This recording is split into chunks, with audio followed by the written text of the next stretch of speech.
Permanent hair removal at Anos. Flat 25% off. Call 970-389919. నమస్కారం గురుగారు. నమస్కారం అమ్మా. గురుగారు, ప్రతి ఒక్కరికి కూడా జన్మదినం అనేది సంవత్సరంలో ఒక్కసారే వస్తుంది. కానీ మన హనుమంతుల వారికి మాత్రం సంవత్సరంలో 2 సార్లు హనుమాన్ జయంతి ఉత్సవాలు జరుపుకుంటూ ఉంటాం. నిజంగా హనుమంతుల వారికి 2 జన్మదినాలు ఉన్నాయా గురుగారు? అలా ఎలా సాధ్యమవుతుంది? మామూలుగా చైత్ర మాసంలో ఒకసారి, వైశాఖ మాసంలో ఒకసారి మనం ఉత్సవాలు జరుపుకుంటూ ఉంటాం. నిజమైన జన్మదినం ఎప్పుడు గురుగారు? చైత్ర పూర్ణిమ, వైశాఖ బహుళ దశమి ఈ రెండు కూడా హనుమత్ జయంతులుగా చెప్పబడుతున్నాయి. అయితే మార్గశిర మాసంలో కూడా ఒక హనుమదారాధన, హనుమత్ జయంతిని చెప్పబడుతూ ఉన్నాయి. అంటే వీటి భేదాలు ఎలా ఏర్పడ్డాయని ఆలోచిస్తే వాల్మీకి రామాయణంలో మాత్రం హనుమంతుడు ఏ తిథిలో పుట్టాడో చెప్పలేదు. రాముడు ఎప్పుడు పుట్టాడో చెప్పారు, చైత్రశుద్ధ నవమి. అలాగని హనుమంతుడు పుట్టిన తిథి అనేది చెప్పబడలేదు. అయితే మంత్రశాస్త్రాల్లో హనుమంతుడి ఆరాధనకు సంబంధించిన చెప్పినప్పుడు మనకి పరాశర సంహిత అనే గ్రంథంలో మాత్రం వైశాఖే మాస కృష్ణాయాం దశమ్యాం మందవాసరే అని వైశాఖ మాసంలో బహుళపక్షంలో దశమి నాడు శనివారం నాడు హనుమత్ స్వామి ఆవిర్భవించారు అని పరాశర సంహిత అనే మంత్రశాస్త్ర గ్రంథం మనకు చెప్తుంది. అయితే చైత్ర పూర్ణిమ నాడు పుట్టాడని చాలా చోట్ల వ్యాప్తిగా కనబడుతున్నది. దీనికి మనకు ప్రమాణంగా చైత్ర పూర్ణిమ నాడు హనుమత్ జయంతి ఉత్తరాదిలో బాగా చేస్తారు. మన హైదరాబాద్ నగరాల్లో కూడాను చైత్ర పూర్ణిమ నాడు చేస్తారు. కానీ ఇతర మన తెలుగునాట మాత్రం చైత్ర పూర్ణిమ చేయరు. హనుమత్ జయంతిని దీన్నే చేస్తారు. దీనికి భేదం ఏమిటా అని ఆలోచిస్తే పురాణాల్లో చెప్పిన దాని ప్రకారంగా స్వామి ఆవిర్భావం అనేటువంటిది ఆ ప్రమాణం అక్కడ, ఈ ప్రమాణం ఇక్కడ గోచరిస్తుంది. మంత్రశాస్త్ర ప్రమాణం తీసుకున్నారు ఇక్కడ. చైత్ర పూర్ణిమ అనేది దేని ఆధారంగా తీసుకున్నారు అని ఆలోచిస్తే వాళ్ళ ఉపాసనా శాస్త్రాల ఆధారంగా వాళ్ళు తీసుకున్నారు. ఇందులో ఏది సత్యమై ఉంటుంది అంటే ఏదో ఒకటి కదా సత్యం కావాలి అంటే మంత్రమూర్తులు వీళ్ళు. హనుమంతుడు ఒక మంత్రమూర్తి. ఆ మంత్రమూర్తి ఋషులు చేసిన తపస్సుకి సాక్షాత్కరించినప్పుడు వారికి ఆవిర్భావం ఎప్పుడు గోచరించిందో దాని ప్రకారంగా ఆ రోజుని నిర్ణయిస్తారు. అలాగా ఒకరు మార్గశిరం అంటారు, ఒకరు చైత్రం అంటారు. హనుమద్ అవతారాలు చాలా ఉన్నాయి. మనకు తెలిసి అంజనాదేవి పుత్రుడు హనుమంతుడు ఒకటే. కానీ హనుమంతుడు మంత్రమూర్తి. మంత్రమూర్తులు పుట్టేవారు కాదు, ఉన్నవాళ్ళు. వాళ్ళు ఎప్పుడూ ఉంటారు మంత్రమూర్తులు. ఎవరు ఆ మంత్రాన్ని జపిస్తారో వారికి ఆ దైవం సత్యం. చారిత్రక పాత్రలు కావాలి, మంత్ర దేవతలుగా. ఆ హనుమన్ మంత్రాలు చాలా ఉన్నాయి శాస్త్రాల్లో. అలాంటి హనుమంతుడు సాక్షాత్ రుద్రస్వరూపుడు. లోక కళ్యాణార్థం ఒకానొక ప్రయోజనం కోసమని అంజనాదేవి గర్భంలో ఆయన ఆవిర్భవించారు. అది మాత్రం వైశాఖంలో బహుళ దశమి అని చెప్తున్నారు ప్రసిద్ధిగా. అందుకు అది మనం ప్రమాణంగా తీసుకుంటున్నాం. అయితే కొంతమంది చెప్తారు అది ఎంతవరకు ప్రమాణమో, కానీ ఆయన ఉద్భవించింది మాత్రం వైశాఖ బహుళ దశమే. కానీ హనుమత్ స్వామి ఉద్భవించిన తర్వాత సూర్యుడి వైపు వెళతాడు కదా, వెళ్ళినప్పుడు ఇంద్రుడు వజ్రాయుధంతో కొడతాడు. దానితో హనుమంతుడు మూర్ఛితుడై పడిపోతాడు. అంత వజ్రాయుధం కూడా ఆయన ఏం చేయలేకపోయింది. అప్పుడు మూర్ఛితుడై పడిపోగానే వాయుదేవుడు తన పుత్రుడికి ఇలా జరిగిందని చెప్పి స్తంభింపజేస్తాడు వాయుని. అప్పుడు బ్రహ్మదేవుడు వచ్చి హనుమంతుడిని, పసిగా ఉన్న హనుమంతుడిని ఒళ్ళో పెట్టుకుంటాడు. తర్వాత ఆయన చెయ్యి తీసి నిమరగానే హనుమంతుడికి మెలకు వస్తుంది. కనుక వైశాఖ బహుళ దశమి నాడు పుట్టిన హనుమత్ స్వామి తిరిగి దెబ్బతిన్నాక బ్రహ్మదేవుడి ఒళ్ళో తిరిగి లేచినది చైత్ర పూర్ణిమ కనుక దాన్ని కూడా లెక్క కట్టి 2 జయంతులు ఆయనకు చేశారు అని కొందరు పెద్దల వివరణ ఇచ్చారు. కనుక 2 రకాల జయంతులు అంటే మొదట పుట్టినది అదే, తర్వాత దెబ్బతిని మళ్ళీ ఆయన రావడం అనే దాన్ని కూడా మరొక ఆవిర్భావం కింద భావన చేశారు. పైగా ఋషులకి సాక్షాత్కరించినటువంటివి కూడా ముహూర్తాల కిందకు వస్తాయి. ఏ ముహూర్తంలో సాక్షాత్కరించాడో దాన్ని వాళ్ళు ప్రధానంగా చెప్తారు. ఇక హనుమన్మూర్తులు చాలా చాలా ఉన్నాయి. హనుమన్ మంత్రభేదాలు కూడా చాలా ఉన్నాయి. పంచముఖాంజనేయ మూర్తి ఉంది, అది రామాయణంలో కనబడుతుంది మనకి. అదేవిధంగా ఆపదుద్ధార హనుమన్ మంత్రుడు మరో మంత్రం ఉంది. విశేషంగా హనుమన్ మంత్రాలు చాలా చాలా గోచరిస్తాయి. తులసీదాసుల వారు హనుమదుపాసకుడు. ఆయన అలాంటి హనుమన్ మూర్తిని చూశాడు ఆయన ప్రత్యక్షంగా. అందుకే హనుమాన్ చాలీసా మొదలైనవన్నీ ఆయన రాశారు కదా. కనుకనే కథలో పాత్రగా ఉన్న హనుమంతుడు, మంత్రశాస్త్రాలు హనుమంతుడు, ఈ రెండింటికి మనకి తేడా ఎందుకు కనిపిస్తుందంటే కథలో పాత్ర వచ్చినప్పుడు హ్యూమన్ లిమిటేషన్స్, ఒక మానవుడిగా ఉన్నప్పుడు ఎలా ఉంటారో అలా ప్రవర్తించాడు ఆయన. మంత్రదేవతలు వాళ్ళకి ఆ పరిమితులు ఉండవు, వాళ్ళ స్వరూపంతో సంచరిస్తుంటారు. అయితే ఒక మంత్రదేవతే ఆవిర్భవిస్తుంది. అవతారం అనేది దేన్ని అనాలంటే ఒక మంత్రాది దేవత, ఎప్పుడూ ఉండే మంత్రాది దేవత లోక కళ్యాణం కోసం రూపం స్వీకరించినప్పుడు అవతారం అంటారు. అలాగే రాముడు అంతే, ఆయన సాక్షాత్ నారాయణుడు. రామతారక మంత్రం వేదాల్లో ఉంది. ఆ తారక మంత్ర దేవతే దశరథ పుత్రుడిగా ఆవిర్భవించాడు. మనకి రామకథ ఆయన మానవుడికి వచ్చిన కానీ మనందరికీ తెలిసింది. హనుమంతుడు కూడా అంజనాదేవికి పుత్రుడిగా కలిగాడు ఆయన. అంతకుముందు ఆయన మంత్రదేవతే, ఎప్పుడూ ఉండేవాడే.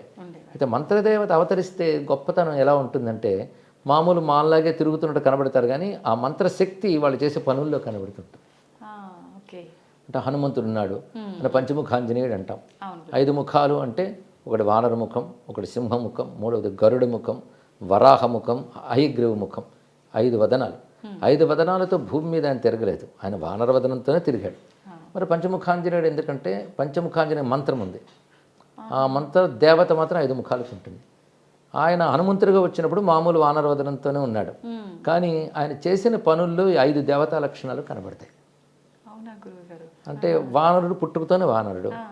ఇక నరసింహ స్వరూపం అంటే రాక్షస సంహారం చేసినప్పుడు నరసింహుడిలాగా విజృంభించాడు. గరుత్మంతుడి స్వరూపం అంటే ఆయన వేగంలో ఎగిరేటప్పుడు గరుత్మంతుడు కూడా ఎందుకు పనికిరాడన్నారు. అందుకు గరుత్మంతుడి స్వభావం కూడా ఆయన చూపించాడు. అలాగే వరాహస్వామి స్వభావం కూడా చూపించాడు. వరాహస్వామి సముద్రంలో మునిగిపోయిన భూమిని ఉద్ధరించాడు.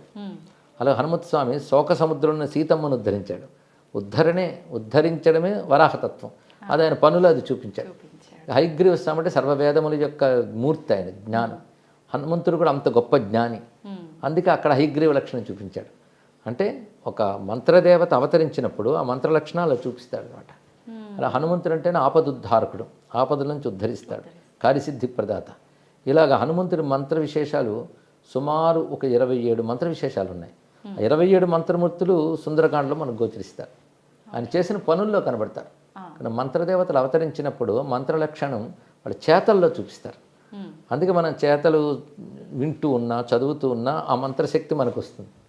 అందుకే హనుమత్ కథ, రామకథ కేవలం ఒక ఉత్తమ పురుషుల కథ మాత్రమే కాదు, అది మనం పారాయణం చేయడం వల్ల మహిమను చూస్తున్నాం. మహిమ మంత్రం వల్ల వస్తుంది.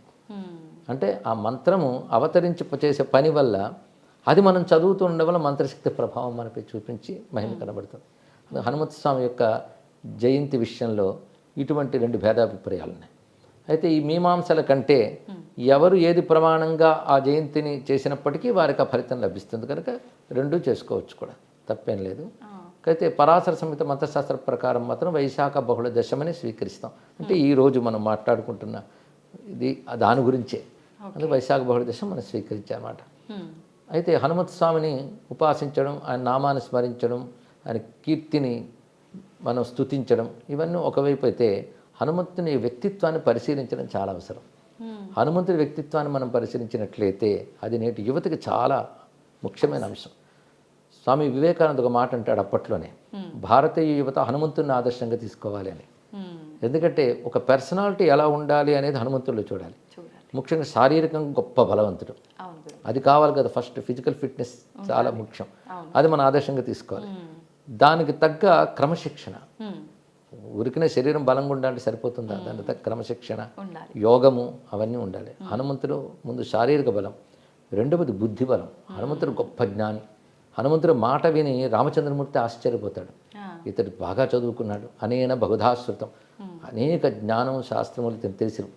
అంటే మాట బట్టే అతను ఏం చదువుకున్నాడు చెప్పారంటే రాముడు ఇంకెంత గొప్పవాడో ఆలోచించండి. ఇక్కడ హనుమంతుడి మాట బట్టి ఇతడు 4 వేదాల్లో నిష్ణాతుడు, సర్వశాస్త్రముల్లో పారంగతుడు, రాజనీతి తెలిసినవాడు అని అప్పుడే రాముడు పోల్చుకున్నాడు. హనుమంతుడు ప్రతి ప్రవర్తనలో అతని జ్ఞానం కనబడుతుంది. అందుకే సీతమ్మతో హనుమంతుడు మాట్లాడుతూ ఒకటి అంటాడు, హనుమానతి విఖ్యాతో లోకే స్వేనైవ కర్మణ, నా పనుల వల్ల నాకు హనుమంతుడిని పేరు వచ్చిందమ్మా అన్నాడు ఆయన. అంటే హనుమాన్ అంటే జ్ఞానవాన్ అని అర్థం, గొప్ప జ్ఞాని, గొప్ప మాటకారి అని అర్థం. హను అంటే దవడలు, మంచి దవడలు ఉన్నవాడంటే గొప్పగా మాట్లాడతాడని అర్థం. ఆయన తల చాలా గొప్పదండి అంటే అర్థం తల గొప్పదని కాదు, జ్ఞానం గొప్పదని అర్థం. అలాగే అవయవాన్ని పేర్కొన్నారంటే అవయవానికి సంబంధించిన శక్తిని పేర్కొన్నారు. హనువులు అంటే దవడలు, దవడల నుంచి వాక్ వస్తుంది. అందుకే వేదమంత్రాల్లో కూడా వాక్కు గురించి చెప్తూ అధరాహను పూర్వ రూపం, ఉత్తరాహను ఉత్తర రూపం, వాక్ సంధానం జిహ్వా సంధి అనే మంత్రం వస్తుంది. ఉపనిషత్తుల్లోనే వస్తుంది. ఇక్కడ అంటే అరణి అని ఉంటుంది, మథనం చేస్తారు యజ్ఞాగ్ని, కిందన ఒక చెక్క పెడతారు, పైన ఒక చెక్క పెడతారు, మథనం చేస్తే అగ్ని వస్తుంది. అలాగే కింద దవడ పై దవడ మధ్యలో 4 అనుసంధానం, దాని నుంచి పుట్టిన అగ్ని వాక్కు అని చెప్పారు. కానీ హనువుల నుంచి పుట్టే వాక్కుని హనుమాన్ అన్నారు. హనుమ అంటే దవడల. అందుకే వాక్ ఆయన దగ్గర ఉన్న గొప్ప విషయం. వాల్మీకి కూడా హనుమంతుడి గురించి చెప్పాడు, వాక్యకోవిద అన్నాడు. గొప్ప మాట్లాడతాడు, అంటే గొప్పగా మాట్లాడంటే అర్థం మాట్లాడగలిగితే జ్ఞానం ఆయన దగ్గర ఉంది. కనుక వాక్ అంటే జ్ఞానం వ్యక్తీకరింపబడితే వాక్ అవుతుంది. హనుమాన్ అంటే జ్ఞానవాన్ అని అర్థం. కానీ హనుమ అంటే జ్ఞానస్వరూపుడు. ఈ రహస్యం తులసీదాస్కు తెలుసు కనుకనే జయ హనుమాన్ జ్ఞానగుణ సాగర్ అన్నాడు. కానీ హనుమంతుడి దగ్గర ఉండేది రెండవది జ్ఞానం, శారీరక బలంతో పాటు. అది మూడవది ఏమిటి అంటే జ్ఞానాన్ని వినియోగించే పద్ధతి. జ్ఞానం ఊరికని తెలుసుకుంటే ఏం లాభం, అది వినియోగింపబడాలి. అంటే ప్రవర్తనలో కనబడుతుంది, ఎక్కడెక్కడ ఎలా ప్రవర్తించాడు, కార్యాన్ని ఎంత సానుకూలపరుస్తాడు, ఇవన్నీ కూడా చూపిస్తాడు. అది మూడవది. ఇక నాలుగవది ఉపకార బుద్ధి. హనుమంతుడు ఏది తన కోసం చేసుకోలేదు. రాముడిని ఆశ్రయించిన వాళ్ళందరూ వాళ్ళ ప్రయోజనాలు రాముడి నుంచి పొందారు, కానీ హనుమంతుడు ఏది ఎవరిని అడగలేదు, పొందలేదు, తాను అందరికి ఇచ్చాడు. అదే మెచ్చుకున్నాడు వివేకానంద. మనలో అటువంటి ఉపకార బుద్ధి, త్యాగ బుద్ధి ఉండాలి. లోకక్షేమం కోసం పనిచేశాడు ఆయన. రామకార్యం అంటే లోకక్షేమమే. పైగా ఇన్ని ఉంటూ కూడా అహంకారం ఎక్కడ లేదు హనుమంతుడి దగ్గర. దాన్ని రామదాసుడిని అత్యంత వినయంగా ప్రకటించుకున్నాడు. అన్ని గొప్ప లక్షణాలు. అలాంటి లక్షణాలు 8 తీసుకుని హనుమంతుడు 8 లక్షణాలు చెప్పారు మన వాళ్ళు. బుద్ధిర్బలం, యశోధైర్యం, నిర్భయత్వం, అరోగత, అజాడ్యం, వాక్పటుత్వంచ హనుమత్ స్మరణాత్ భవేత్ అన్నారు ఇక్కడ. హనుమంతుడి దగ్గర ఇప్పుడు యువత నేర్చుకోవాల్సిన ధైర్యంగా ఉండడం, ఎప్పుడు కూడా బేలతనం రాకూడదు, దిగులు పడకూడదు, పైగా క్రమశిక్షణ కలిగి ఉండాలి. క్యారెక్టర్ హనుమంతుడి దగ్గర ఉన్నది అటువంటి గొప్ప క్యారెక్టర్ హనుమంతుడిది. బ్రహ్మచారి అని అంటారు. దీనితో ఆంజనేయ స్వామి వారు ఎటువంటి నిగ్రహ సంపన్నుడు, విద్యావంతుడు, ఇలాంటి మనం వింటూ ఉన్న చదువుతూ ఉన్న మనలో క్యారెక్టర్స్ తప్పకుండా డెవలప్ అవుతాయి. ఎందుకంటే రోల్ మోడల్స్ అంటారు వీటిని. నేను చాలా కాలం ప్రవచనాలు మాట చెప్పేవాడిని. మీరు he man, spider man, bat man, ఆ మ్యాను, ఈ మ్యాన్ అంటారు, హనుమాన్ను పట్టుకోండి అంటూ ఉంటాను ఇక్కడ. ఆయన మన ఆదర్శంగా తీసుకుంటే కేవలం మిరాకిల్స్ చేయడం మాత్రమే కాకుండా ఇంతవాడు అంత అయిపోవడం, ఎగరడం, చిన్నప్పటి నుంచి ఉత్సాహం కలిగిస్తే మనకు కూడా. ఇవి అతిమానుష ప్రవర్తనలు అంటారు. సహజంగా మంత్రదేవత కనుక అది చూపించవచ్చు, అవి మనం చేయలేం, దండం పెడతాం. కానీ ఆయన యొక్క సద్గుణాలు మనం చేయగలం. అప్పుడు నిజమైన హనుమదారాధన అవుతుంది. కానీ హనుమత్ జయంతి అనే పేరుతో మనం హనుమత్ స్వామిని ఆరాధించాలి. ఆయన నామమే మంత్రం, అందులో సందేహం లేదు. అదేవిధంగా హనుమంతుని యొక్క చరిత్రను మనం పరిశీలించాలి, ఆ గుణగణాలను ఆదర్శంగా తీసుకోవాలి. కానీ హనుమంతుడు ఒక ఆదర్శమూర్తి, ఆరాధ్య స్ఫూర్తి. ఈ విధంగా మన హనుమంతుని గ్రహించాలమ్మ. ఇది జయంతి నాడు స్మరించుకుంటున్నాం. ప్రత్యేకించి ఆయనలో ఉన్న సద్గుణాలన్నీ పిల్లలకి రావాలి అని అంటే వాళ్ళు ఎటువంటి కార్యక్రమాలు చేయాల్సి ఉంటుంది గురుగారు? ప్రధానంగా మన రామాయణంలో, సుందరకాండలో హనుమంతుడి యొక్క గుణగణాలు ఎన్నో చెప్పారమ్మా. అవి ముందు మనం తెలుసుకొని పిల్లలకి తెలియజేయాలి. తెలియజేసి పైగా హనుమంతుడు అంటే పిల్లలకు కూడా చాలా ఆసక్తి. అవును గురుగారు. అసలు భారతదేశంలో ఉన్న ఆలయాలు స్టాటిస్టిక్స్ తీస్తే ఎక్కువ గుడులు ఉన్న దేవుడు అంటే హనుమంతుడు. ఆయన తర్వాత గణపతిని చెప్పారు, కానీ హనుమంతుడే ప్రధానం మన దేశంలో. అది విశేషం. ముఖ్యంగా ఛత్రపతి శివాజీని తీర్చిదిద్దిన సమర్థ రామదాసు హనుమద్ ఉపాసన చేత ఆయన సిద్ధపురుషుడయ్యి ఛత్రపతి శివాజీని తీర్చిదిద్దాడు. ఆయన ఈ దేశం ఆసేతు సీతాచలం పర్యటించి కొన్ని వందల హనుమదాలయాలు నిర్మాణం చేశారు. అవి ఇప్పుడు ప్రసిద్ధి చెంది ఉన్నాయి. ఆయన మహారాఠాకి చెందినటువంటి వారు, కానీ దేశమంతా కూడా పాదసంచారం చేసి ఈ దేశం బాగుండాలంటే మళ్ళీ హనుమత్ స్ఫూర్తి రావాలనే ఉద్దేశంతో ఆయన హనుమదాలయాలు చాలా పెట్టారు. అది కూడా మనకు పెద్ద కారణమైంది. రెండవది మళ్ళీ తులసీదాస్, అక్బర్ కాలం నాటివాడు తులసీదాస్. అంటే తులసీదాస్ తర్వాతే సమర్థ రామదాస్ గారు, కానీ తులసీదాస్ స్ఫూర్తి ఆయనకున్నది. తులసీదాస్ అయితే హనుమంతుని సాక్షాత్కారం పొందినవాడు. దాని చోటు కాశీలో నేటికి సంకటమోచన హనుమాన్ మందిరం ప్రసిద్ధి. ఆయనకి హనుమంతుడు కనబడ్డ చోటు అది. ఆయన హనుమాన్ చాలీసా ప్రసిద్ధి లోకంలో తులసీదాస్ గారు రచించిందిగా. ఇంకా సంకటమోచన హనుమాన్ స్తోత్రం, హనుమాన్ బహు చాలా రచాడు. ఇవన్నీ ఆయన అనుభవాలు, హనుమంతుడి ద్వారా ఆయన పొందిన అనుభవాలన్నీ కూడా. ఆ కాలంలో మరింత వ్యాప్తి చెందింది హనుమదారాధన. పైగా కలువు కపిహి అని శాస్త్రం చెప్తుంది. కలియుగంలో మనల్ని అనుగ్రహించేటువంటి గొప్ప దైవం హనుమంత స్వామి అంటారు. పైగా హనుమంతుడు నేటికి ప్రత్యక్ష దైవం. నేటిగా హనుమంతుడు ఉన్నాడనే మనకి పురాణాలన్నీ చెప్తున్నాయి. హిమాలయాల్లో బదరికాశ్రమ ప్రాంతాల వద్ద గంధమాదన పర్వతం హనుమంతుని యొక్క చోటు. త్రేతాయుగంలో అక్కడ రాముడు అవతారం చాలించిన తర్వాత హనుమంతుడు అక్కడే ఉన్నాడు. మళ్ళీ భారతంలో ద్వాపర యుగంలో అక్కడ మన భీమసేనుడు చూశాడు ఆంజనేయ స్వామి వారిని. ఇప్పటికీ హనుమంతుడు గంధమాదర పర్వతంలోనే ఉన్నారు.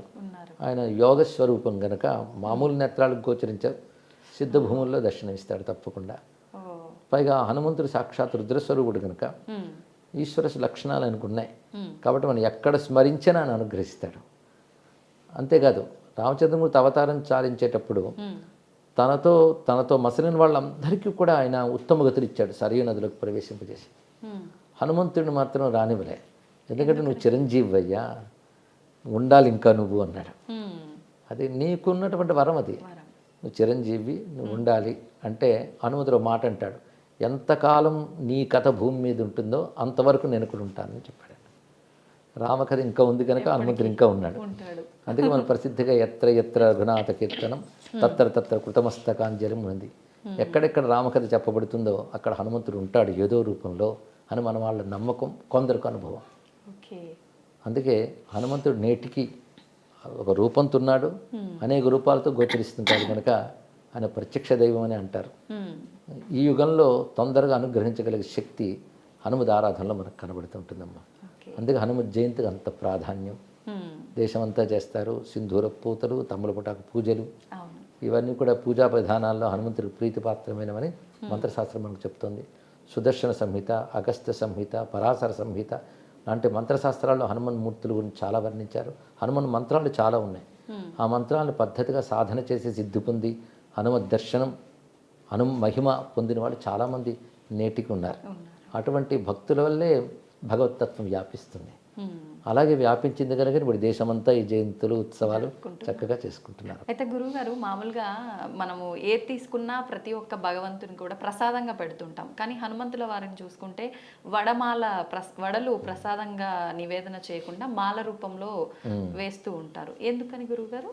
అంటే భగవంతుడు ఒక్కటైనా అనేక దేవతా రూపాలతో ఉంటారు. ఒక్కొక్క దేవతకు ఒక్కొక్క ప్రత్యేకత ఉంటుందమ్మా. వాళ్ళకి నివేదించే పదార్థాలు, వాటికి విశేషాలు ఉంటుంటాయి. ఉదాహరణకి గణపతికి ఉండ్రాళ్ళు, సూర్యనారాయణకి పాయసం, ఇలా చెప్తారు. హనుమంతుడికి ఈ వడలు, అరటిపళ్ళు ఇవి చాలా ప్రసిద్ధి. ఇది మాలగా వేసి అలంకారంగా కూడా వేయడం ఏంటంటే మాల అనంతత్వానికి సంకేతం. అందుకు అది మాలగా సమర్పించుతూ అని మనం పరిమితంగా ఇచ్చినా అపరిమితంగా భావించాలనే ఉద్దేశంతో ఈ మాలా సమర్పణం కూడా చేస్తారు. ఓకే. అయితే గురువుగారు, ఇప్పుడు హనుమంతుల వారిది హనుమాన్ చాలీసా అయితే ఏంటి, చరిత్ర కూడా మీరు చదవమని చెప్పారు. ఇవి చదవాలి అని అంటే ప్రత్యేకమైన రోజు లేదంటే నియమాలు ఏమైనా పాటించాల్సి ఉంటుందా? మామూలుగా చరిత్ర చదువుకోవడం ఏ రోజైనా చదువుకోవచ్చమ్మా, వారిని నిరంతరం భావించవచ్చు. అయితే హనుమంతుడు మరొక విశేషం ఏంటంటే గ్రహబాధలు పోగొట్టే దేవతల్లో హనుమంతుడు, గణపతి ఇద్దరిని ప్రధానంగా చెప్పుకోవాలి. అందులో శనిగ్రహం, ఈ శని సంబంధించిన బాధలు ఉంటూ ఉంటాయి కదా, ఏలినాటి శని, అర్ధాష్టమ శని, ఇలాంటివి ఉన్నటువంటి వారిని నిగ్రహించాలంటే హనుమదారాధన చాలా విశేషంగా పనిచేస్తుంది అని పెద్దలు చెప్తూ ఉంటారు. దానికి కొన్ని కథలు కూడా చెప్తారు. శనిని నిగ్రహించడం హనుమంతుడి గొప్పతనం ఏమిటనేది. పైగా ఆయన పుట్టింది శనివారం. అందుకే శనివారం ఈ శని సంబంధమైన దోషాలు ఏమైనా జాతకాలను ఉంటే హనుమదారాధన చేసి, ఉదాహరణకు హనుమాన్ చాలీసా పారాయణ చేసుకోవడం, సింధూరం పెట్టుకోవడం, ఇలాంటి చేసినట్లయితే తప్పకుండా ఆ శనిగ్రహ జనితమైన దోషాలు తొలగుతాయని పెద్దలు చెప్తారు. ఎందరికి అనుభవం కూడా. మంగళవారం, శనివారం ఆయనకి ప్రధానంగా ప్రీతిపాత్రంగా చెప్తారు. ఓకే. ఎక్కువగా అంటే ప్రతి ఒక్క దైవానికి కూడా ఒకటే రోజు ఏదో ఒకటి పర్టికులర్ వారం అనేది ఉంటుంది కదా గురుగారు, ఎందుకని హనుమంతుల వారికి 2 వారాలు, మంగళవారం, శనివారం? సాధారణంగా ఆయన శనివారమే జన్మించాడు కనుక శనివారమే ప్రధానం. కానీ కుజగ్రహ దోషాలు పోగొట్టడంలో కూడా ఆయన గొప్పవాడు కనుక అది మంగళవారం ఆరాధన చెప్తున్నారు. ఓకే. గురుగారు, చాలామంది హనుమంతుల వారిని పూజించాలి అని అంటే మీరు చెప్పినట్టుగా ఇట్లాంటి శని బాధలు ఇలాంటివి ఉన్నవాళ్ళు హనుమంతుల వారి చుట్టూ ప్రదక్షిణలు చేస్తే బాగుంటుంది, మనం అనుకున్న కోరికలు తీరుతాయి, ఇలాంటి దోషాలు పోతాయి అంటుంటారు. నిజంగా అది నిజమే అంటారా? చాలామందికి అనుభవం అమ్మ, అందుకే అవి తీసిపారేయడానికి లేదు, చేసిన వాళ్ళకి లభిస్తున్నాయి. నా కోరిక ఏంటంటే అక్కడితో ఆగిపోకూడదు. ఎందుకంటే ప్రతివాడికి గ్రహబాధలు ఉంటే తొలగాలి, ఆనందంగా ఉండాలనుకుంటారు, చెయ్యొచ్చు.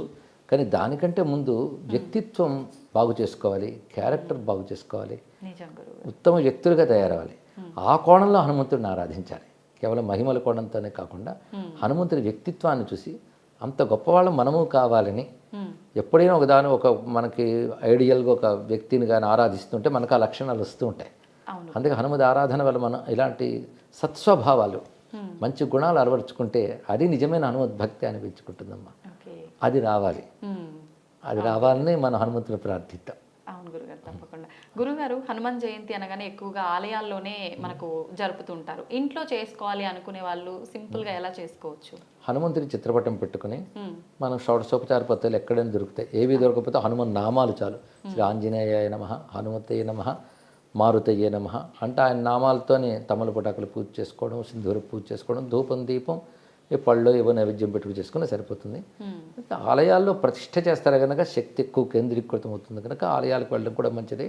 ఇంట్లోనూ చేసుకోవాలి, ఆలయాలకి వెళ్ళాలి. గురుగారు, లాస్ట్లో ఇంకొక చిన్న సందేహం.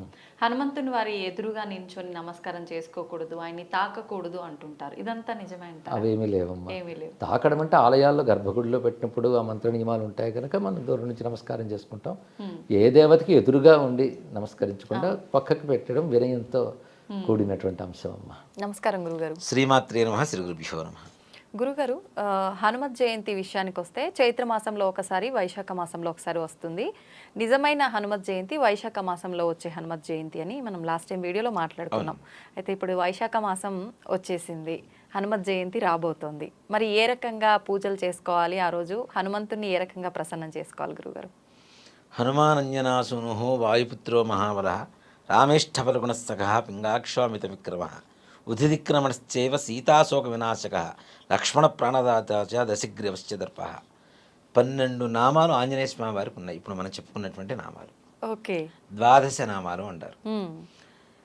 ఇది హనుమత్ జయంతి అనేటువంటి ఒక విషయానికి వస్తే చాలా రకాలైనటువంటి అనుమానాలతో ఉన్నాయి. వీటిల్లో చైత్రశుద్ధ పౌర్ణమికి చేసేటువంటి హనుమత్ జయంతి అది హనుమత్ జయంతి కాదు, హనుమత్ విజయోత్సవం అని చెప్పి అంతకుముందు మనం చెప్పుకున్నాం. ఆ రోజున ఆంజనేయ స్వామి వారు సీతాదేవిని లంకలో చూసినటువంటి రోజు.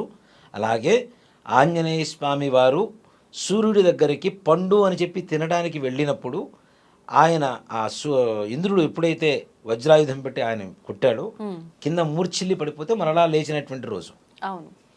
జన్మ వేరు, మరుజన్మ వేరు కదా. మూర్ఛిల్లి పడిపోతే కొంతసేపు తెలివి తెచ్చుకుంటాం.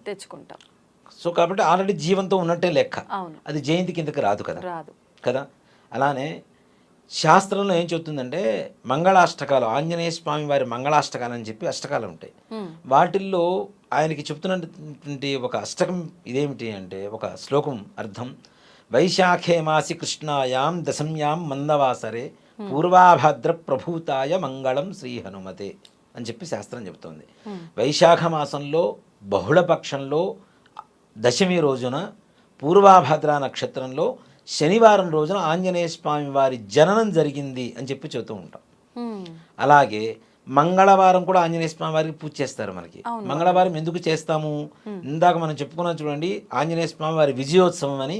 వైశాఖ పౌర్ణమి మంగళవారం రోజున కలిసి వచ్చింది ఆంజనేయ స్వామి వారి సీతాదేవిని చూసిన రోజు.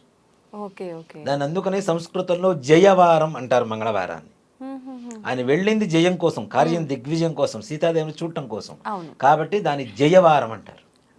అంటే మనం కూడా ఏదైనా పనిలో విజయం కలగాలంటే ఆ రోజు చేయొచ్చు, తప్పనిసరిగా చేయవచ్చు. మంగళవారాన్ని మనం తీసి పడేస్తాం, పక్కన పడేస్తాం. మంగళం అంటే ఏంటమ్మా? శుభం కదా. మరి అంతే కదా, మంగళవారం అంటే జయవారం. అలాగే ఆంజనేయ స్వామి వారికి ఉండేటువంటి లక్షణాలలో చూడండి, ఎప్పుడైనా సరే మనం ఒకళ్ళ మంచి కోరి ముందుకు వెళ్ళాలి అంటే, ఒకళ్ళ ఇంటికి వెళ్ళాలి అంటే తూర్పుగా ప్రయాణం ప్రారంభించాలి. ఆంజనేయ స్వామి వారు మనకు నేర్పినటువంటి నీతి. శత్రు వినాశనం కోసం ఎదురువాడు ఏదైనా మనం వాడిని ఇది చేయాలి, బాధ పెట్టాలి, వాడు మనకి శత్రువుగా ఉన్నాడు, వాడిని ఏమైనా మనం ఖండించాలి అనేటువంటి విషయానికి వెళ్ళాలి అంటే దక్షిణ దిశగా బయలుదేరాలి. అందుకనే దక్షిణ దిశగా తిరుగుతున్నటువంటి ఆంజనేయ స్వామి వారికి శక్తి ఎక్కువగా ఉంటుంది. లంకకి వెళ్ళేటప్పుడు దక్షిణ దిశగా బయలుదేరాట.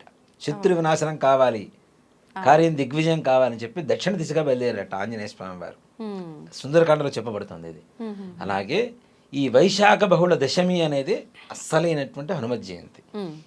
ఈ సంవత్సరం వచ్చేటువంటి 2024 సంవత్సరంలో వచ్చేటువంటి వైశాఖ బహుళ దశమి పూర్వాభాద్ర నక్షత్రం, ఆయన పుట్టినటువంటి శనివారం, వారం, తిథి, నక్షత్రం, పక్షం, మాసం అన్నీ కలిసి వచ్చినటువంటి ఒక ప్రత్యేకమైనటువంటి హనుమత్ జయంతి ఈ సంవత్సరం. ఆంజనేయ స్వామి వారిది నిజంగా శనివారం కలిసి వచ్చింది, ఆయన పుట్టిన వారం కలిసి వచ్చింది, పుట్టిన నక్షత్రం ఉంది, పుట్టిన తిథి ఉంది, పుట్టిన పక్షం ఉంది, పుట్టిన మాసం ఉంది. అన్నీ ఒకటే రోజు చాలా అంటే రేర్గా వస్తుంది. వస్తుంది. అవును. ఎప్పుడో ఒక 15 సంవత్సరాలకు ఒకసారి 10 సంవత్సరాలకు ఒకసారి ఇలా కలిసి వస్తూ ఉంటుంది. ఓ. అంత విశేషమైనటువంటి రోజు ఈ వైశాఖ బహుళ దశమి జూన్ 1 తారీఖున వచ్చింది. ఆ రోజున హనుమత్ జయంతి. ఆంజనేయ స్వామి వారి నామస్మరణ చాలు ధైర్యం రావడానికి. ఇప్పుడు చూడండి, ఏదైనా భయం కలిగితే ఆంజనేయాయ నమః, ఆంజనేయాయ నమః, జయ హనుమాన్, జయ హనుమాన్. మనం రామనామంతో పాటుగా ఎక్కడైతే హనుమత్ నామం పలుకుతామో రామనామం జయ శ్రీరామ్, జయ శ్రీరామ్ అంటాం. దానికంటే అనుకోకుండానే కంఠం వేరే స్థాయికి వెళ్ళిపోయి పలిగేటువంటి నామం జయ హనుమాన్. ఆంజనేయ స్వామి వారి నామాన్ని తలుచుకుంటే చాలు సకల కార్యసిద్ధి జరుగుతుంది అంటాడు. అంటే బుద్ధిర్బలం యశోధైర్యం నిర్భయత్వ అరోగత అజాడ్యం వాక్పటుత్వంచ హనుమత్ స్మరణాత్ భవేతు.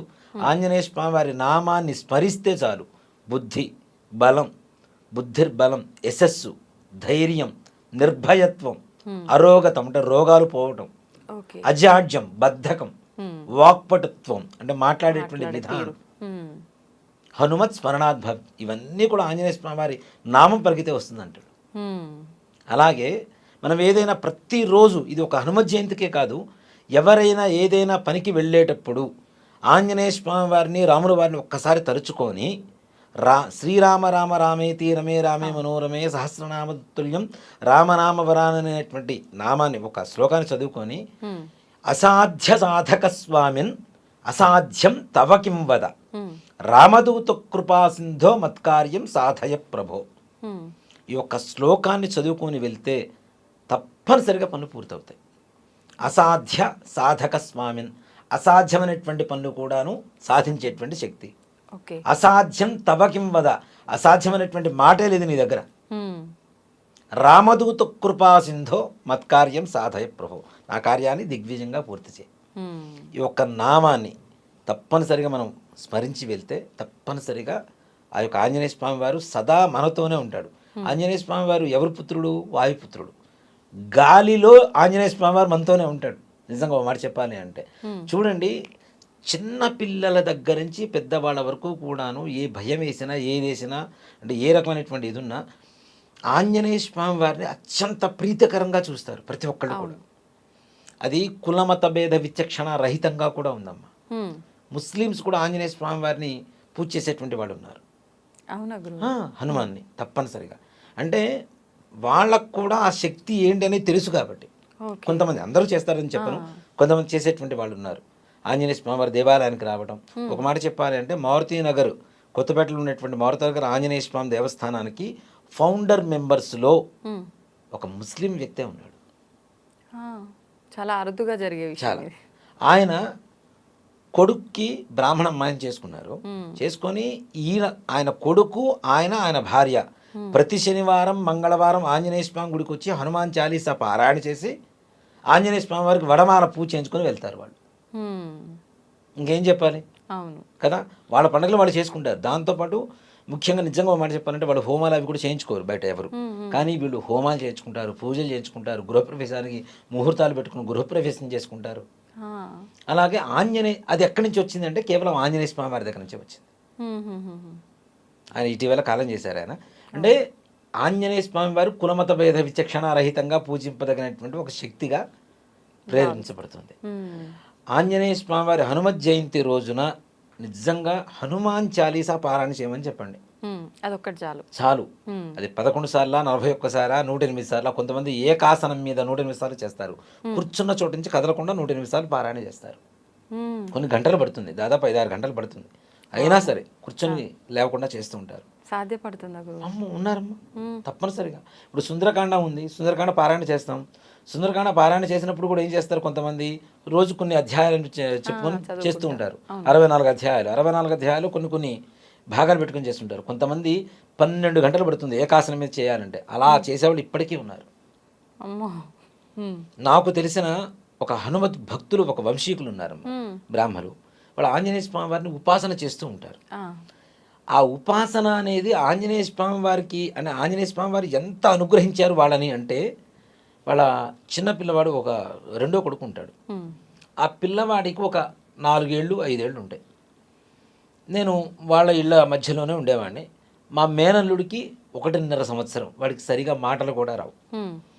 ఈ ఆంజనేయ స్వామి వారి ఉపాసన చేసే వాళ్ళ అబ్బాయి ఎవరైతే ఉన్నాడో వాడు చెట్టు మీదకి ఎక్కి జాజి పూరుకు వస్తూ ఉన్నాడు, జాజి చెట్టుకి. ఈ సంవత్సరంన్నర ఉన్నటువంటి పిల్లవాడికి మాటలు కూడా రావు. ఈ పిల్లవాడు అతన్ని చూపించి మామ అని చెప్పి చూపిస్తున్నాడు. అంటే ఆ పిల్లవాడిలో ఆంజనేయ స్వామి వారి లక్షణాలు మాటలు రాని వాడికి కూడా అర్థమయ్యేంత సుస్పష్టంగా కనబడుతున్నాయి. అంటే ఆంజనేయ స్వామి వారి అనుగ్రహం అనేది అంత తీవ్రంగా ఉంటుంది. మనం జయ హనుమాన్ అని ఒక్కసారి అనుకొని వెళ్ళండి, నామస్మరణ చేసి వెళ్ళండి, గ్యారంటీ దిగ్విజయంగా పనులు పూర్తవుతాయి, మనతోనే ఉంటాడని చెప్పడం ఏమాత్రం కూడా సంశయం లేదు. ఇటీవల కొంచెం వీడియో కొద్ది పెద్దదైనా ఒక్కటి చెప్తాను. ఇటీవల కాలంలో తెల్లవారుజామున 3:45 మా తమ్ముడికి నేను ఫోన్ చేసి ఏడుస్తున్నా. ఏడవడం కూడా ఒక ఆనంద ధారలు కారుతున్నాయి నాకు. ఇటీవల ఒక 25 రోజుల క్రితం జరిగింది ఇది. ఏమిటి అన్నయ్య ఎందుకు ఏడుస్తున్నారు, ఇంట్లో ఎవరు లేరు, నేను ఒక్కడే ఉన్నాను, అన్నయ్య ఏమైందన్నయ్య ఏమైనా హెల్త్ ప్రాబ్లమా అని చెప్పి అడుగుతున్నాడు. నేను చెప్తున్న మాట ఏంటి అంటే, మా బ్రదర్ పేరు వంశీ, మా తమ్ముడి పేరు వంశీ, నాకు రాముల వారి పాద స్పర్శ తగిలింది వంశీ, ఆనందాన్ని వెలుబుచ్చుతున్నాను నేను. ఎలా అంటే ఒక దేవాలయంలో నేను గుంటూరులో పనిచేసినప్పుడు ఒక దేవాలయం, శివాలయం, సత్యనారాయణ స్వామి వారి దేవాలయం, హరిహర క్షేత్రాలకు ప్రధాన అర్చకుడిగా చేసేవాడిని నేను. ఓకే. మా అమ్మగారు, నేను, మా పిల్లలు, మా మిస్సెస్ అందరం ఒక శివాలయంలో ముందు హాల్లో పడుకొని ఉన్నంట. ఒక నలుగురు దాదాపు ఒక 12-15 అడుగులు ఉన్నటువంటి వ్యక్తులు ఆ శివాలయం చుట్టూ తిరుగుతున్నారట. షాడోస్ కనపడుతున్నాయి, లైట్లు లేవు. దొంగలను అరుస్తున్నా నేను. అరుస్తుంటే బయట ఎక్కడో ఒక వాచ్మెన్ చిమ్ముతోంది. దొంగలు వచ్చారమ్మా, కర్ర తీసుకుని కొట్టు అంటే ఆవిడ ఇంత కర్ర చూపిస్తుంది, చిన్న కర్ర, ఈ కర్రతో కొడితే ఏం దెబ్బలు తగ్గుతుంది అయ్యగారు అని చెప్పి చెప్తుంది ఆవిడ. లాభం లేదని చెప్పి స్విచ్లు వేస్తుంటే లైట్లు ఎక్కడ వెలగట్ల. ఇలా కాదు అని చెప్పి ఒక పెద్ద రాడు తీసుకొని తాళం తీసేసి నేను సత్యనారాయణ స్వామి వారి దేవాలయంలోకి వెళ్ళాలంటే పెద్ద తలుపులు ఉండేదానికి. ఆ తలుపులు ఇలా ఓపెన్ చేశాను. ఓపెన్ చేసిన తర్వాత లైట్లు వేస్తే లైట్లు వెలిగినాయి. ఒక ముగ్గురు ఉన్నారు. ఎంత హైట్ ఉన్నారంటే ఒక్కొక్కళ్ళు 12 అడుగులు 18 అడుగులు హైట్ ఉన్నారు. సీత, రామ, లక్ష్మణులు. మీరు చూసారా? ముగ్గురు. ఇలా ఇక అక్కడికి వెళ్ళి ఆ తన్మయత్వంలో రామా అయ్యా తండ్రి ఇట్లా కాళ్ళు పట్టుకుంటున్నా, అమ్మవారి పాదాలకు నమస్కారం చేశా, లక్ష్మణ స్వామి వారి పాదాలకు నమస్కారం చేశాను. ఇలా చేస్తూ ఆయన రాలేదా అని అడుగుతూ ఉంటే లక్ష్మణ స్వామి ఇలా ఉంటే ఆయన వెనక నుంచి ఆంజనేయ స్వామి వారు ఇలా ముందుకు వచ్చారు. ఇలా ముందుకు ఇప్పుడు చెప్తుంటే కూడాను రోమాలు లిక్కపడుచుకుంటున్నాయి ఆ విషయం చెప్తుంటే. అలా వచ్చేసి ఆయన ఇలా పైకి తీసుకొని ఇలా గట్టిగా పట్టుకొని ఆలింగనం చేసుకున్నాడు ఆంజనేయ స్వామి వారు. ఆ దాంతో వస్తున్న కన్నీళ్లు ఆగలేదు. కొద్దిసేపటికి తెలివి తెచ్చుకొని మా తమ్ముడికి ఫోన్ చేశాను. ఇదంతా కూడా స్వప్నంలో తెల్లవారుజామున జరిగినటువంటి దృశ్యం. అంటే నేను చేస్తున్నది ఆంజనేయ స్వామి వారి దగ్గర, ఆంజనేయ స్వామి వారి దేవాలయంలో ప్రధాన అర్చకత్వం చేస్తుంటా మారుతినగర్లో. ఆ సీతారామ లక్ష్మణ ఆంజనేయ స్వామి వారి దర్శనం నిజంగా ఆ పాద స్పర్శ, ఆయన ఆలింగనం చేసుకున్నటువంటి స్పర్శ, అది అనుభవమే, అది ఏదో అబద్ధము అని చెప్పడానికి కూడా లేదు. ఆ స్పర్శ కూడా తెలుస్తోంది. ఒక తెలియనటువంటి ఒక ఆనందానికి లోనైపోయి, ఆనందం ఎలా అంటే తెల్లవారిన తర్వాత 8 గంటల వరకు అదే సెన్స్లో ఉండిపోయాను నేను. అలా కళ్ళలో నీళ్లు కారిపోతూ ఉన్నాయి. అలానే కూర్చొనే ఉన్నా. ఆ తర్వాత మా తమ్ముడు వచ్చేసాడు ఇంటికి వచ్చి. ఏమైందన్నా ఏంటి అంటే ఇట్లా చెప్తున్నా ఏడుస్తున్నా ఇట్లానే కళ్ళలో నీళ్ళు వస్తున్నాయి. ఆ తర్వాత స్నానం చేసి మన గుడికి వెళ్ళా. మా కమిటీ సభ్యులకు చెప్తున్నా, వారితో చెప్తున్నా సరే ఆనందం అసలు ఎక్కడ ఆగట్లేదు. అంటే అంత ఆనందం వచ్చింది అంటే అది నిజంగా స్పర్శ తగలకపోతే, ఆ స్పర్శ జ్ఞానం లేకపోతే మనకు ఆనందం రాదు. అంటే ఆంజనేయ స్వామి వారికి చేయడం ద్వారా అంత దగ్గరగా మనకు ఉంటాడని చెప్పడానికి ఈ మాట చెప్తున్నాను నేను. ఇది జరిగిందంతా కూడా చెప్తున్నా. అంత దివ్యమైనటువంటి శక్తి ఆంజనేయ స్వామి వారు. ఇందాక మొట్టమొదట్లో మనం 12 నామాలని చెప్పి 12 నామాలు చెప్పుకున్నాం. హనుమాన్ అంజనాసూను వాయుపుత్రో మహాబల రామేష్ఠ ఫల్గుణ సఖ పింగాక్షో అమిత విక్రమ ఉధిదిక్రమణశ్చైవ సీతా శోక వినాశక లక్ష్మణ ప్రాణదాత చ దశగ్రీవశ్చ దర్ప 12 నామాని కపీంద్రస్య మహాత్మనః స్వాపకాలే పఠే నిత్యం యాత్రాకాలే విశేషతః తస్య మృత్యుభయం నాస్తి సర్వత్ర విజయీ భవేత్ అని చెప్పి శ్లోకానికి అర్థం. ఈ 12 నామాలు చెప్పుకొని ఏదైతే ప్రయాణానికి వెళ్తున్నామో 100 సార్లు వరుసగా యాక్సిడెంట్ అయిన వాడు కూడా 101వ సారి ఈ నామాలు చెప్పుకొని వెళ్తే యాక్సిడెంట్ నుంచి బయటపడి వెనక్కి రావచ్చు. ఏ రకమైనటువంటి ప్రమాదాలు కూడా జరగవు. యాత్రాకాలే విశేషత అని చెప్తోంది. విన్నా సరిపోతుందా గురుగారు? విన్నా చాలు. తస్య మృత్యుభయం నాస్తి, మృత్యుభయం అనేది ఉండదు అంటాడు. సర్వత్ర విజయీ భవేత్, సర్వత్ర విజయం కలుగుతుంది అంటాడు ఆంజనేయ స్వామి వారి ఈ ద్వాదశ నామావళి చదివితే విన్నా. అంత అంటే 12 నామాలు చదివితేనే ఆంజనేయ స్వామి వారి మనతో వచ్చి, భారతంలో కూడా ఏంటి జెండాపై కపిరాజు అని చెప్పి చూస్తూ ఉంటారు. భారతంలో పాండవులు విజయం కలగడానికి ముఖ్యమైన కారకుడు ఎవరు అంటే జెండా మీద ఉన్నటువంటి కపిరాజు అనే చెప్తారు. ఆయన్ని చూసే దుర్యోధనుడి సేన అంతా కూడా భయపడి వెళ్ళిపోయింది. అంత శక్తి. అంటే వీళ్ళకంటే కూడా ముందు ఎవరు నడిచారు జెండా మీద? ఆంజనేయ స్వామి వారు. ఆయన బలం, ఆయన వరం ఇచ్చాడు, నేను నీ రథం మీద జెండా రూపంలో ఉంటానని చెప్పి వరం ఇచ్చాడు. కాబట్టే భారతంలో పాండవులకి జయం కలిగింది. అంత శక్తి. మరి రాముడు సీతాదేవిని తీసుకొచ్చింది కూడా ఆయనే కదా, రాముడి దగ్గరికి. మరి లంకని అంత దహనం చేసింది కూడా ఆయనే కదా. చిన్న పిల్లల దగ్గర నుంచి, అంటే మనకి 9 వ్యాకరణాలు అని చెప్పి అంతకుముందు చెప్పుకున్నట్టున్నాం మనం. 9 వ్యాకరణాలు అని చెప్పి, నవవ్యాకరణాలు అని చెప్పి ఉంటాయి. ఈ నవవ్యాకరణాలు చదువుకున్నటువంటి వాళ్ళు ఎవరు అంటే మొట్టమొదటిగా బ్రహ్మ, రెండో వాడు రావణాసురుడు, మూడో వాళ్ళు ఎవరు అంటే ఆంజనేయ స్వామి వారు. ఈ నవవ్యాకరణాలు అంటే ప్రపంచంలో ఉండేటువంటి సకల జ్ఞానం అంతా కూడా ఈ వ్యాకరణాల్లో ఉంటుంది. మనిషి జీవన విధానం పుట్టినప్పటి నుంచి చచ్చేంత వరకు, చచ్చిన తర్వాత వాడు ఏమవుతాడు, అన్ని అష్టాదశ పురాణాలు కావచ్చు, ఏవైనా సరే ప్రతి సబ్జెక్టు, శాస్త్రం, తర్కం, మీమాంస, ఈ పని చేయవచ్చా లేదా, దానికి సమాధానం కూడా ఈ యొక్క నవవ్యాకరణాల్లోనే ఉంటాయి. ఇలాంటి నవవ్యాకరణ వేత్తల్లో మొట్టమొదటిగా బ్రహ్మగా చెప్పింది ఎవరు అంటే ఆంజనేయ స్వామి వారి పేరు.